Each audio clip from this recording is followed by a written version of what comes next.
All right, so today we're going to do something a little different. We've got a whole bunch of articles here about Baghdad. Oh, wow. And the funny thing is, they're from flightandhotels.com. Okay. So you'd think, they'd be all about booking flights and hotels, Well, but yeah. it's not quite that simple. They're really pushing Baghdad as like a travel destination. Interesting. It's not the first place that comes to mind when you think of vacation. Exactly. So it makes you wonder what they see that maybe we don't. Yeah, what's going on here? So that's what we're going to do today in this deep dive. We're going to try to figure out, what's so special about Baghdad and why they're pushing it so much. So let's imagine for a second you're thinking about going to Baghdad. What would you need to know? Well, I think that the first thing to address is that when a lot of people hear Baghdad, their minds automatically go to conflict and unrest. Right. But what these sources really emphasize is the long history and deep culture that Baghdad has. Yeah. It's like they're saying, hey, there's more to this story. Yeah, absolutely. This was the heart of ancient Islamic civilization. Wow. A global center of learning and trade. You can imagine marketplaces teeming with merchants, libraries full of knowledge, and these incredible architectural marvels. So you're talking about a place where the ancient world is still very much alive and, coexists with modern life. Exactly. I'm intrigued already. Where should I even begin if I were to visit? Well, the source gives a bunch of must-see spots. Okay, perfect. Let's walk through it. Let's start with the National Museum of Iraq. Okay, I'm thinking, another museum. You might be thinking that this is not just any museum. Okay. It houses incredible treasures from ancient Mesopotamia. Oh, wow. Like the Mask of Orca, which is one of the oldest representations of the human face. Really? It dates back over 5,000 years. 5,000 years? That really puts things into perspective. It does. What else? What else is on this list? Well, if you're a book lover like me, you have to go to Al-Mutanabbi Street. It's this street that's lined with bookshops and cafes. And it's actually named after a famous 10th century Iraqi poet. Oh, wow. Okay, so it's got that history. Mm-hmm. All right. I can picture myself there already, browsing those shops, having a nice cup of Iraqi tea. Yes. What about something visually spectacular, something Instagram-worthy? Okay. For that, you have to see the Al-Shaheed Monument. It has this very striking split dome design, and it represents the victory arch of the Iraqi people. Interesting. It's also a memorial to those who died in the Iran-Iraq War. So it's not just visually striking, but it's also a place for reflection. Yes, exactly. Okay, what about panoramic views? Well, you can't beat the Baghdad Tower. Oh, yeah, of course. It has a revolving restaurant at the top so you can have dinner while looking out over the entire city. Oh, that sounds wonderful. Dinner and a show. Right, yeah. Okay, so we've got these beautiful sites, but you mentioned earlier that Baghdad was the center of Islamic civilization. Yes. What's a place that kind of embodies that spiritual side of the city? You should see the Abu Hanifa Mosque. It's a beautiful example of Islamic architecture with really intricate geometric patterns, which were typical of the Abbasid era. Okay. And beyond that, it's a place of peace and tranquility. Sounds like the perfect place to take a break and reflect a little bit. Yeah, I think so. But now I'm thinking about the traveler who might want to take a break from all the history and culture. Is there a place for them? Oh, definitely. Yeah. Al-Zawra Park is a good choice. Yeah. It has a zoo and amusement park rides and lots of green space. Oh, fun. Yeah, it's perfect for families. So even in a city like this that's steeped in history, there's still room for some fun. Absolutely. Okay, so we've got history, culture, beautiful sights. What about the food? Of course, everyone wants to try the local cuisine. Right, exactly. So they recommend going beyond just the typical kebabs. Okay, beyond kebabs, I like it. Right. They specifically recommend mazgoof. What is that? It's a grilled carp. That's actually the national dish of Iraq. Okay, grilled carp, that sounds much more interesting than just fish. Right. What else is there? Well, there's kuba, which is a dish of meat-filled dumplings. Classic. Yes. And then for something a little more adventurous, there's dolma, which is grape leaves stuffed with rice and meat. Well, that sounds good. Very flavorful. And then there's tashweeb. Tashweeb, that's the one that really caught my eye. Yeah, it's interesting. What is It's bread that's soaked in a rich, flavorful broth, usually made with lamb or chicken. So simple, yet so intriguing. And it's very traditional. Okay, and of course no meal would be complete without a cup of Iraqi tea. Of course not. It's a must. So we've covered attractions and food. Yes. But what about flightandhotels.com? What's their angle here? Why are they focusing on Baghdad so much? Right. That's what's really interesting. Yeah, I mean, they're going beyond just booking a trip. They really are. They're showcasing this destination that most people probably wouldn't consider. What do you think their strategy is? Well, it's a smart move. They're tapping into a niche market for sure. Yeah. Travelers who are drawn to Baghdad are probably more adventurous, more interested in, like, real cultural immersion. Right. And they're not looking for, like, the typical, tourist traps. Yeah, they want something authentic. Yeah, authenticity is a big thing these days. It is. And Baghdad definitely has that. It does. It's got this long history and this culture that's, been shaped by so much. And the people there have been through a lot and they're still resilient. Yeah, it's a very resilient city. So it's a destination that has a lot to offer. Definitely something unique. But we have to talk about the elephant in the room. Yes. Safety is a concern for a lot of people when they think about Baghdad. Right. So we can't just ignore that. No, we can't. Although, the sources don't really delve into the security situation. Right. But it's something that anyone considering a trip there would need to research. Of course you have to do your research and you have to make your own informed decisions. Exactly. That's where, travel advisories and, news sources and firsthand accounts from people who've been there. Right. All of that. That's where those things come in handy. Yeah. And remember, perceptions of safety are often shaped by the media. Oh, yeah. And sometimes that can be misleading. So it's always best to look at it from different angles. Yeah. And, I think that applies to our understanding of Baghdad in general. Yes. We're challenging these preconceived notions. Absolutely. And safety is a big part of that. It is. So, we've got to acknowledge the complexity of the place. Right. It's not black and white. Right. Exactly. So for someone who's maybe intrigued by the idea of Baghdad, but still has some reservations, what would you say to them? I would say don't let fear control your travel choices. Do your research, be informed, make decisions that you're comfortable with. Right. But don't dismiss a destination just because of what you've heard or what you think you know. It's about taking a chance, right? Yeah. Stepping outside your comfort zone. Exactly. Embracing the unknown. And who knows? Yeah. You might discover a place that changes your whole perspective. Yeah, absolutely. Okay, so let's say our listener is ready to take that plunge. They've done their research, they're feeling adventurous, and they're ready to book that trip to Baghdad. What advice would you give them as they start planning their itinerary? Well, we already said that spring and autumn are the best times to go for the weather. Right. But beyond that, it depends on what you're looking for. Yeah. Are you a history buff? Yeah. Or do you want to spend time in the markets and trying the food? Exactly. Think about your priorities. Because I imagine a city like Baghdad, it would be easy to get overwhelmed. It would. There's so much to see and do. Yeah. So maybe a good travel guide would be helpful. Definitely. Or even a local tour operator. Okay. And speaking of seeing and doing, we talked about some of the major attractions. Right. Are there any hidden gems that you think people should know about? Oh, yeah. Baghdad's full of hidden treasures. Okay. I like it. For example, there's the Al-Kishla building. Okay. Which used to be an Ottoman military barracks, but now it's a museum of Baghdadi heritage. That sounds really interesting. Yeah. And then there's also the Mustansiriya Madrasa. Okay. Which is a 13th century Islamic school that's been beautifully preserved. Wow. It's an amazing example of medieval architecture. That's incredible. And a testament to Baghdad's long history of scholarship. Yeah. I love exploring those lesser known places. I do. Getting a sense of the real city. Exactly. That's what travel's all about. Discovery and exploration. Right. Venturing off the beaten path. Exactly. So we've talked about the practicalities of planning a trip, the importance of responsible tourism, all this incredible history and culture. Yeah. But there's one thing we haven't talked about yet. What's that? Connecting with the people. Oh, yes, of course, the human element. So what can our listener expect in terms of interacting with the people of Baghdad?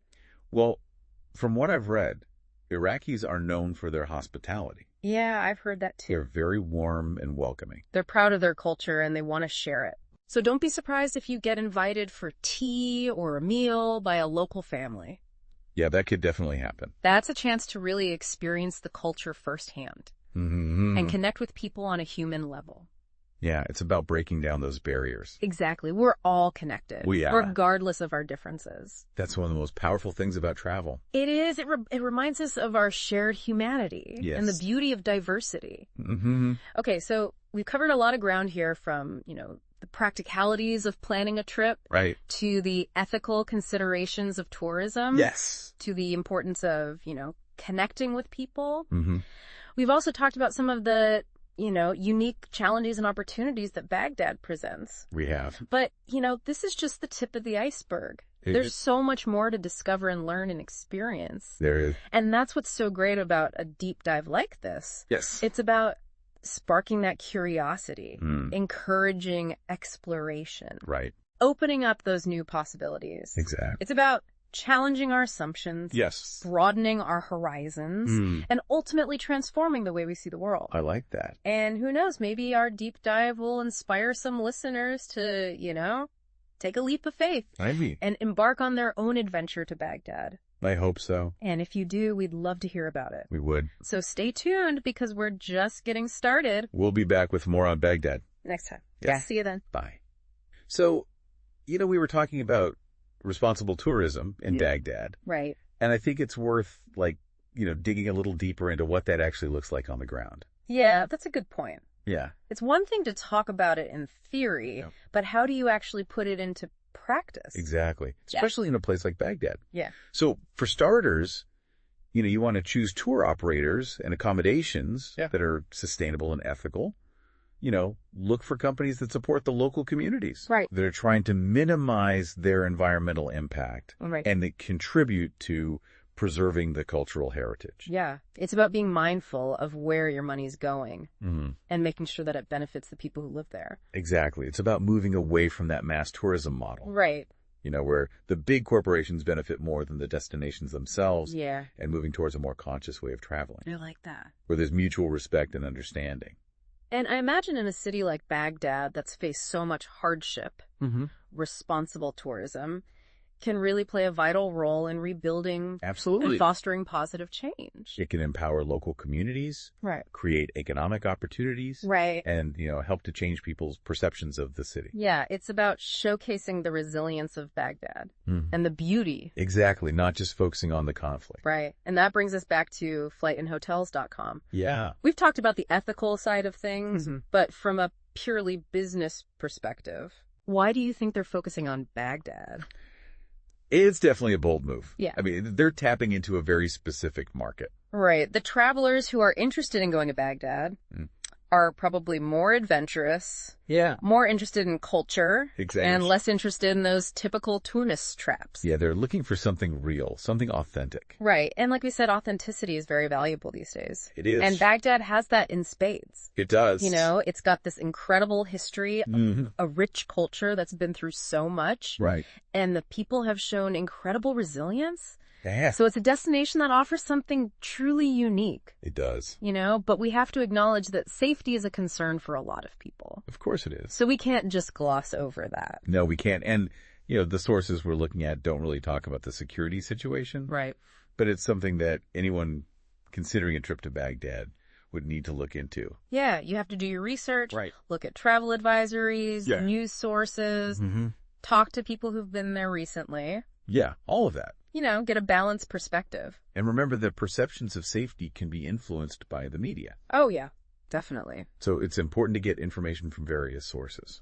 And I think that applies to our understanding of Baghdad as a whole. Yes, it does. We're trying to challenge those preconceived notions, and safety is a part of that. It is. So it's about acknowledging the complexity of the place. Right. It's not a simple issue. Right. So for the listener who's intrigued by the idea of Baghdad, but still has some reservations, what would you say to them? I would say, do your research. Okay. Be informed. Make the decision that's right for you. Right. But don't rule out a destination just because of what you think you know or what you've heard. It's about taking a chance. It is. Stepping outside your comfort zone and embracing the unknown. And you might be surprised by what you find.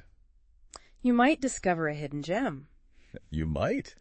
Okay, so let's say our listener is ready to go. Yeah. They've done their research. They're feeling adventurous. They're ready to book that trip to Baghdad. Great. What advice would you give them as they start planning their itinerary? Well, we talked about the best time to go in terms of weather. Right. Spring and autumn. Yeah. But beyond that, it really depends on what you want to get out of the trip. Right. What kind of experience are you looking for? Exactly. Are you a history buff? Yeah. Do you want to spend your time in museums and exploring ancient ruins? Right. Or are you more interested in the markets and the food? Right. Or maybe a bit of both. Yeah, exactly. And I imagine with a city like Baghdad, it would be easy to get overwhelmed. There's just so much to see and do. Yeah, so a good travel guide might be helpful. It could be, or, maybe even a local tour operator. Okay, someone who knows the city really well. And speaking of seeing and doing, Yes. we talked about some of the major attractions. Mm-hmm. Are there any hidden gems that you think our listeners should know about? Oh, yeah, there are a few. Okay, tell me more. For instance, there's the Al-Kishla building. It used to be an Ottoman military barracks, Okay. but now it's a museum of Baghdadi heritage. Oh, wow, that sounds fascinating. It is, and then for something a little different, Yeah. there's the Mustansiriya Madrasa, Okay. which is this beautifully preserved 13th century Islamic school. Wow, 13th century, that's incredible. It's a great example of medieval architecture, Mm. and it really shows Baghdad's long history of, scholarship and learning. Yeah, I love those places that are a little bit off the beaten path. Me too. You get a real sense of the city. Exactly.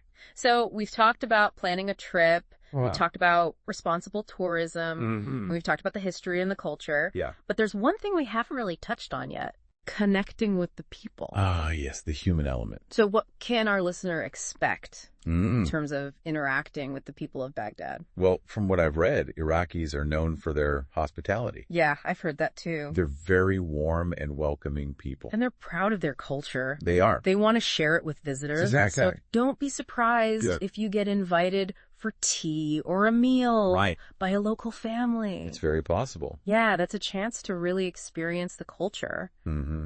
and connect with people on a deeper level. It is. It's about, breaking down those barriers. Right, realizing that we're all connected, Yeah. regardless of our differences. That's the beauty of travel. It reminds us of our shared humanity. Mm-hmm. Okay, so we've covered a lot of ground here. We have. From the practicalities of planning a trip, Right. to the ethical considerations of tourism, Mm-hmm. to the importance of connecting with the local people. We've also touched on some of the unique challenges and opportunities that Baghdad presents as a destination. We have. But this is really just the tip of the iceberg. It is. There's so much more to discover. So much more. So much more to learn and experience. Absolutely. And that's what we're trying to do with this deep dive. Spark that curiosity, encourage exploration, Exactly. and open up new possibilities. It's about challenging our assumptions, Yeah. broadening our horizons, Mm-hmm. and ultimately changing the way we see the world. And who knows, maybe our deep dive will inspire some listeners to take a leap of faith and embark on their own adventure to Baghdad. I hope so. And if you do, we'd love to hear about it.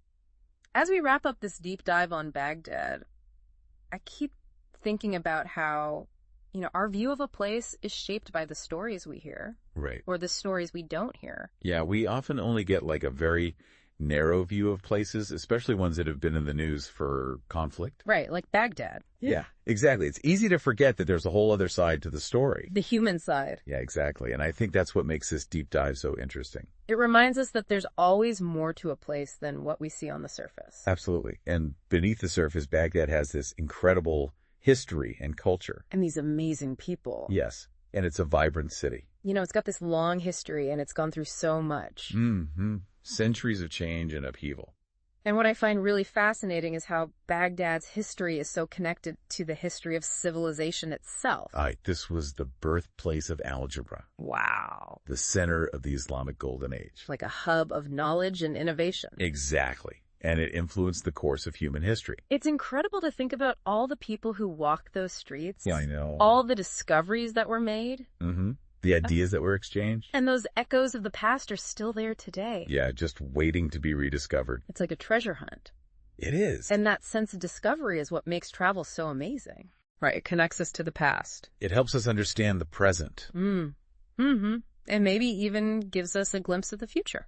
It broadens our perspective. It does. Challenges our assumptions. Absolutely. And ultimately changes how we see the world. And how we see ourselves. Yeah. And that's what we've tried to do with this deep dive. Right. We've peeled back the layers, Mm-hmm. explored those hidden gems, Okay. and hopefully made our listeners a little bit more curious about Baghdad. I hope so. And, we've talked about responsible travel. Yes, it's and important. the importance of connecting with the people. Right, it's not just about seeing the sights. Yeah, it's about experiencing the place. Exactly. And the culture. Mm-hmm. And understanding the people. Yeah. Right? It's about breaking down barriers. And building bridges. And remembering that we're all human. We are.